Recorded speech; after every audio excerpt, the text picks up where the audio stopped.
Eto na mga kabasketball, head coach ng New Zealand All Blacks inamin na madedehado sila sa ating Gilas Pilipinas. Sikat na PBA player noon, maraming hindi nagustuhan sa performance ng Gilas sa Doha, Qatar at coach Tim Cone. Hindi pwedeng husgahan sa mga friendly games. Sa pinakabagong statement ng PBA legend na si Jerry Corteñera sa Abante News ay sinabi nga nito na kulang sa preparation ang mga kinatawan ng basketball ng Pilipinas sa Doha, Qatar at sa Dubai na Strong Group Athletic, Zamboanga Valientes at Gilas Pilipinas.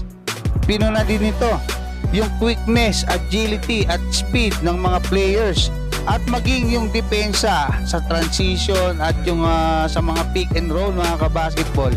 Kaya talagang puro tambak daw yung inabot, especially ng ating Gilas Pilipinas.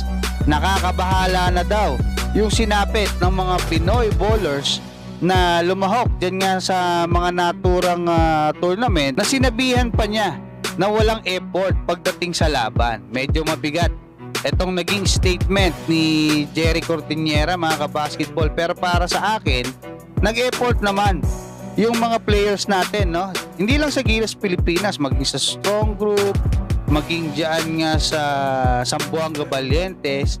Although hindi ko napanood yung sa SGA, no? Saka yung sa Zamboanga, pero doon naman sa ating Gilas Pilipinas mga kabasketball, kung napanood nyo, kahit doon sa laban ng Gilas doon nga sa Egypt kung saan tinambakan sila ng 31 points, nag-effort ang Gilas mga kabasketball. Actually, nung unang tatlong quarter, no, dikit lang yung laban eh, 'di ba? Kaya makikita mo na nag-effort itong ating Gilas Pilipinas. Ang ganda nga ng depensa nila eh. Yun nga lang, yung kanilang mga tira hindi nagpapapasok, kaya talagang medyo nag-alanganin sila. At nung fourth quarter, talagang feeling ko nag-experiment na itong si Coach Tim Cone kasi huli na yun eh. Pangatlong laro na nila yun, huli na yun, kaya ipinasok niya na yung mga yan, sila Mason Amos, 'di ba? Hindi naman na masyadong nagagamit yan. Ibinabad niya na rin sila Carl Tamayo, sila Kevin Kiambao na kailangan niyang gawin mga kabasketball kasi yun naman talaga yung mga main reasons kung bakit nandiyan sila sa mga friendly games na yan. Una, siyempre para maisama itong si AJ Edu, no? Diyan nga sa Gilas Pilipinas. Tapos si Jamie Malonzo, ganun din.